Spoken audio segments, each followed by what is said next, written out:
It's the 20th of September. Let me put my microphone on.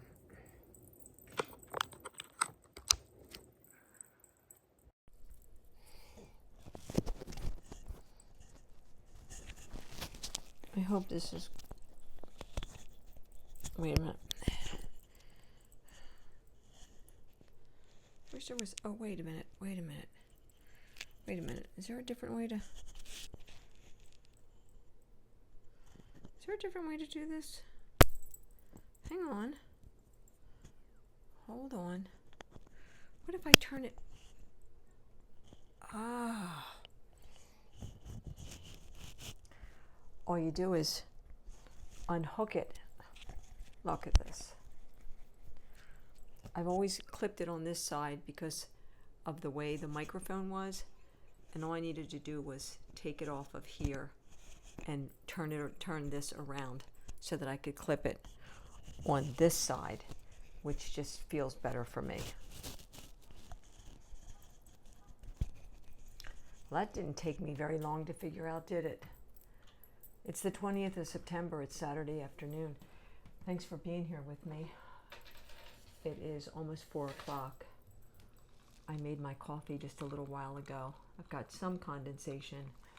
It's sunny. It's a very pretty day. In 2 days, we are in the first day of autumn. This channel is The Anxious Woman. That's me.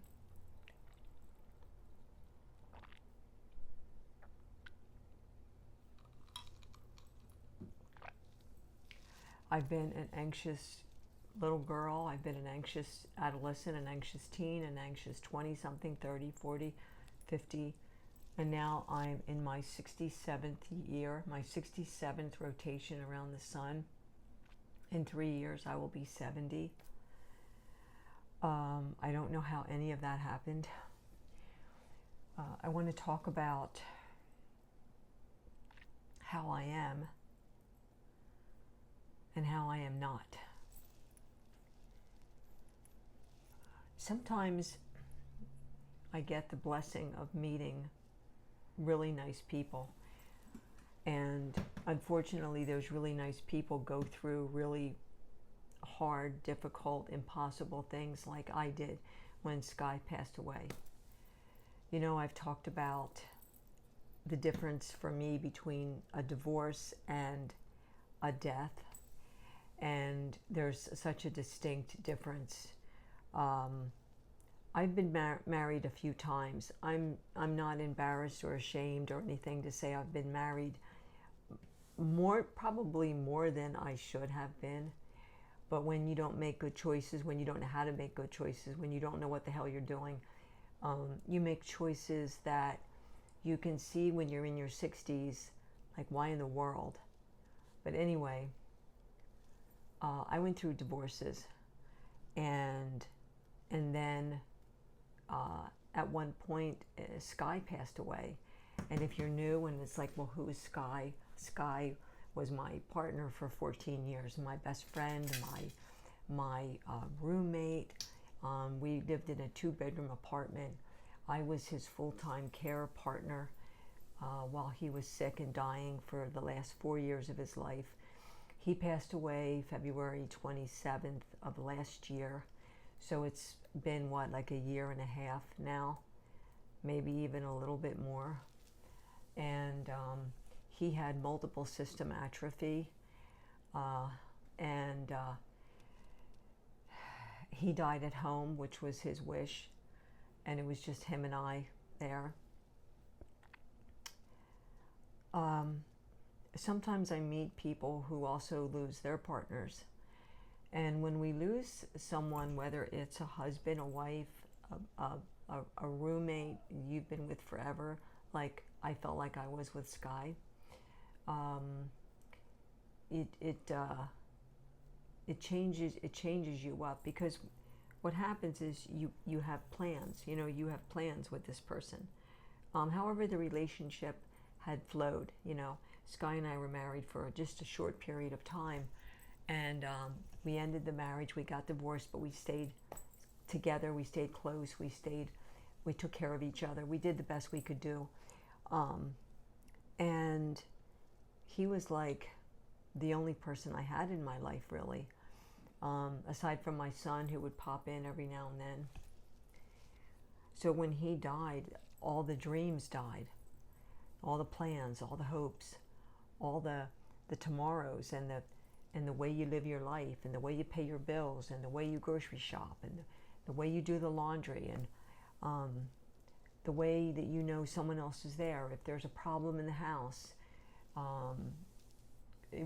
Someone to bring you a cup of tea, maybe, if you don't feel well. Someone that you could bring a cup of tea to if they don't feel well. And then they're gone, and then there you are. And you're in a home or an apartment, a house, like wherever it is, and it's just you. And then there's this silence, that silence is different. It's a brand new sound.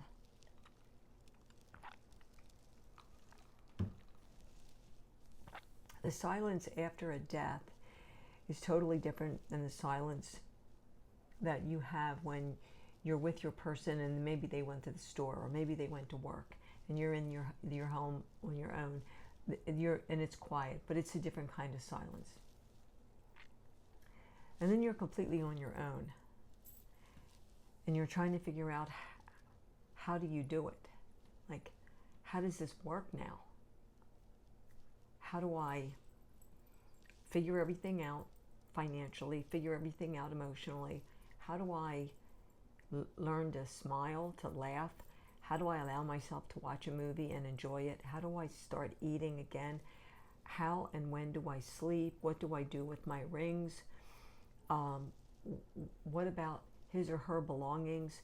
And what do I do there? And what's the right time? And what's right?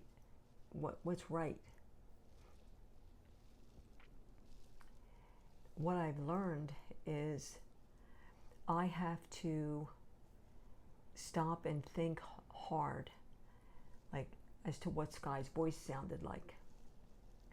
And I have to sometimes go back to pictures of him or little clips of video to see what he looked like, to see the color of his eyes, that bright blue, to hear the laughter in his voice, the couple of voicemails that I saved, because we don't anticipate that there's going to be death, so we delete things and to clear up our phones, to clean up our phones, to give us space, right? And we don't hold on to everything. And then your person dies and you're scrambling to find something where his voice is or her voice is, or a video clip or something. I had multiple videos that Sky and I did together that I didn't keep. That channel I didn't keep that channel. So when I didn't keep the channel, I didn't have the videos anymore. I've learned this time around to take a lot of pictures and take video clips and to have my now husband's voice on video and save. I've saved. I save every voicemail. If he calls me and I don't, he's at paint class and he's or whatever, and the first 3 phone calls he ever gave to me that I didn't get, like way back when we first met, I have those voicemails. And so what we tend to do is I tend to remember the last days, the look on his face when he got sick, and he brought up just everything that was in his stomach, but it was blood. And the look on his face, that look that he wasn't there anymore, right? And he would go in and out of consciousness, and he would try to tell me things, and that one instant when he was alert enough to say, "I don't want to leave you," and he started to cry, and then I started to cry, and so the the memories are that when they wrapped him up, the funeral guys, and they carried him out of the house, and I stood on the little deck and I watched at midnight, you know, as they took him down the sidewalk. And I clipped a little piece of his hair, and I clipped a little bit of his beard, and I took his earring out of his ear, and I put it in my ear. And it's in, I have a box downstairs, and it's in the box, and I'm going to get it out. I'm going to actually put it back in my ear because I miss it. So I've developed a PTSD from that last bit of time, because before it became very apparent that he was going to die, never did I think he was going to die. He knew he was going to die. He said it over and over.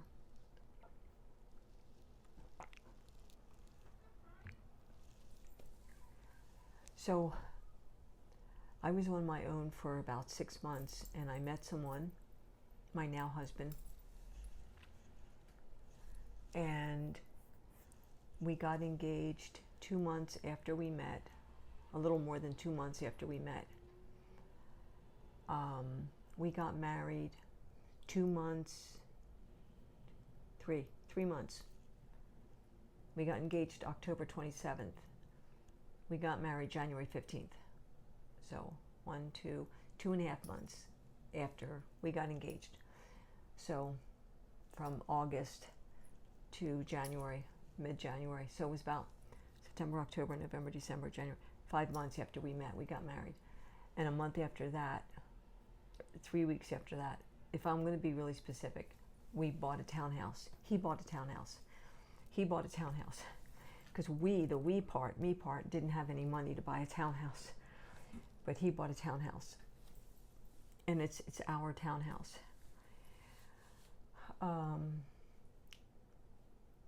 I can say that I wish I would have waited, given myself some more time. I don't know how much more time. I said so many times on these videos, like, what difference does time make? Like, what would I wait for?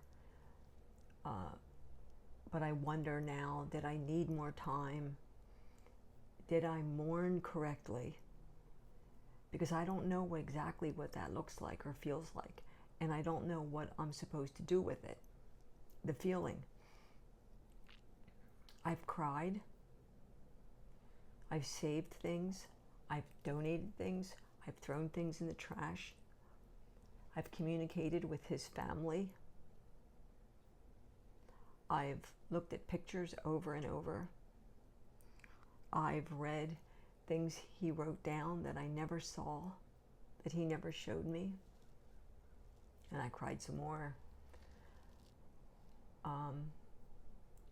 And at the same time, I fell in like and in love with a man who's very good and very kind and very special. And I'm not a woman to say I want to be alone, or I'm okay alone, or I have to be alone. I will say I need my alone time. Like, my alone time is the most important thing. I've got to have alone time. And that falls different times throughout the day. I'll also say that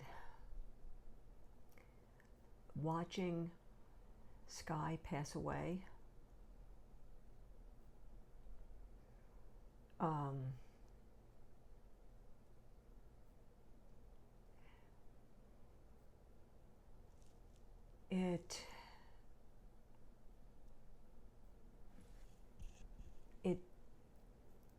it created this fog in me. It ramped up my anxiety, which is already so bad, so much. because even though I worked in a hospital for a while, and I did senior care as a CNA, and I worked in a hospital as a CNA, and I saw people die, and I went down to the morgue multiple times, took bodies down to the morgue. I saw death, but when it's the person that you've had meals with and shared a bed with at times, and took walks with, and then you watch them slip away, and you can't stop it.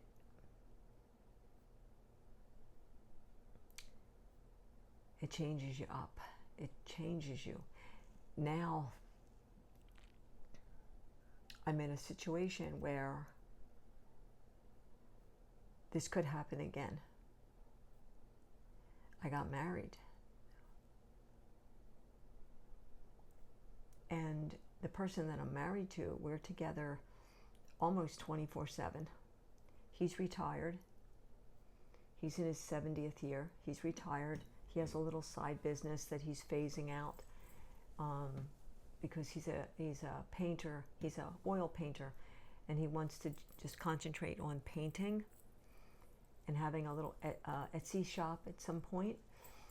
And that's his passion and his love and his joy. And so his little side business, he's phasing out. And I'm in my 67th rotation around the sun. So one of us is going to leave, right? One of us is going to leave. Either he's going to leave me in death, or I'm going to leave him in death. And one of us is going to be here alone. Now, I've already gone through this, this kind of thing. All of my legal papers are done. His legal papers are done. The only thing him and I have not done is we have not prepaid for cremation. We have not told each other really where we want our ashes completely. He's told me where he wants some of his ashes, and that's with his parents. But we haven't prepaid. We haven't sat down with a funeral director. I did in 2023 with Sky, but I was only able to pay for 3 payments. You can make monthly payments. I was only able to pay for 3 months, and I couldn't afford to pay anymore. So I have this policy that's like just sitting pending with the funeral home.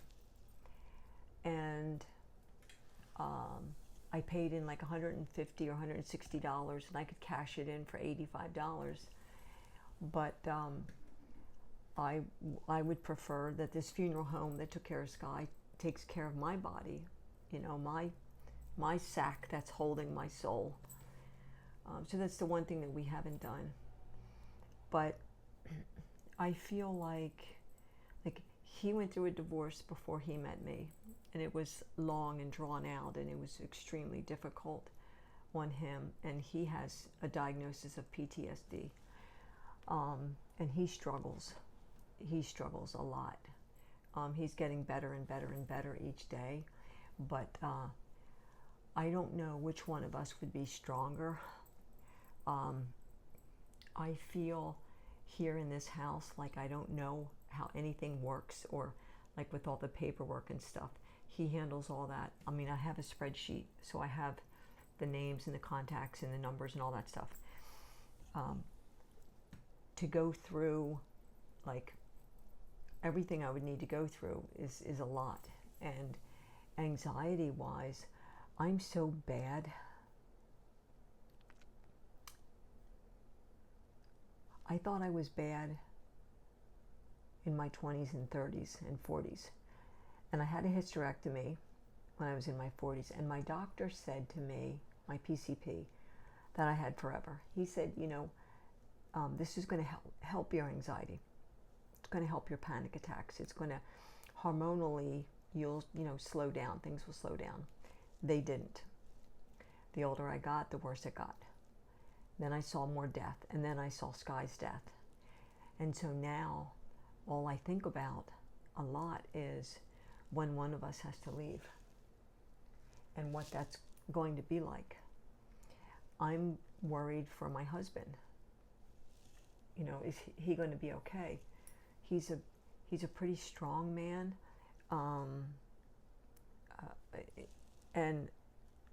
but he hasn't gone through being a widower. I've been down the widow path, so I can say that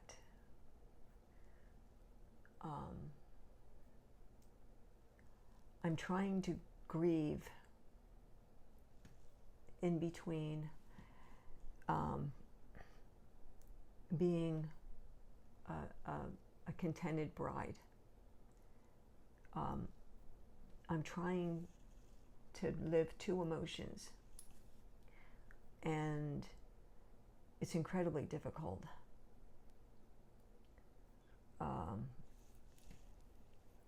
And that's where I say maybe I should have waited a little bit. Just, you know, I don't know. Would a few months have made a difference? I don't know. I'm grateful for my husband. He's like my rock, you know. And at the same time, I just, when I least expect it, I get these flashbacks of those days and nights as my partner, as my, you know, my best friend, my roomie,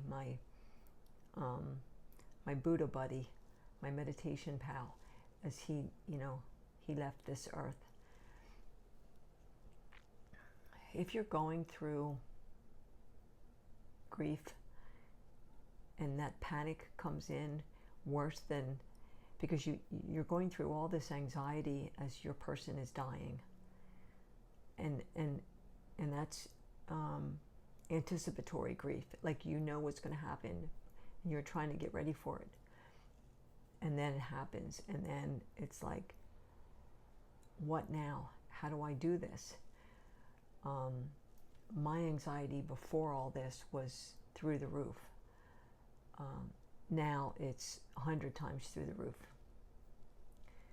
And in a million ways, I've disappeared from the earth. I've disappeared from people, from a lot of social media. I'm very on my own, alone, because I recognize that so many people are going through this and nobody knows what to say to anyone. But what I do know is that with as okay as I try to be, I'm not. And I don't even know what okay is.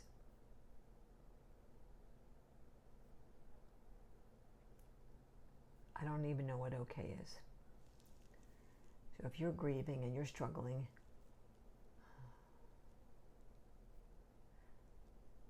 just go a second at a time. It's been 1.5 years for me. And sometimes I feel like it was yesterday. And I think of all the things that I didn't do that I wish I had done. And I wonder, like, would Sky be angry at me?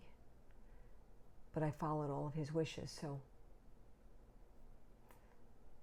I wonder, you know, should I have done it this way? Should I have done it that way? Should I not listen to his wishes? So I've been up. I was up again at 3:15. This is 3 nights in a row, 4 nights in a row. I don't know anymore. I'll have one night where I'll sleep till 5:30, and then every other night I'm up at 3 o'clock, and I stay awake. This morning I fell back to sleep at 6 a.m. and I slept until 8:30. So My sleep is off, my stomach is off, my stomach hurts a lot, my head hurts, my back hurts, my whole body feels off and weird. I think about Sky, I think about my dad who's gone, my mom, my people. And it's just so hard, so hard. I don't know where to place any of the things I'm feeling so that I could have some kind of normalcy and I can do like normal things.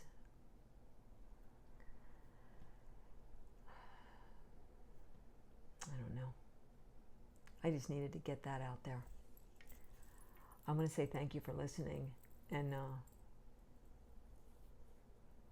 let me know how you're doing in the comments if you would.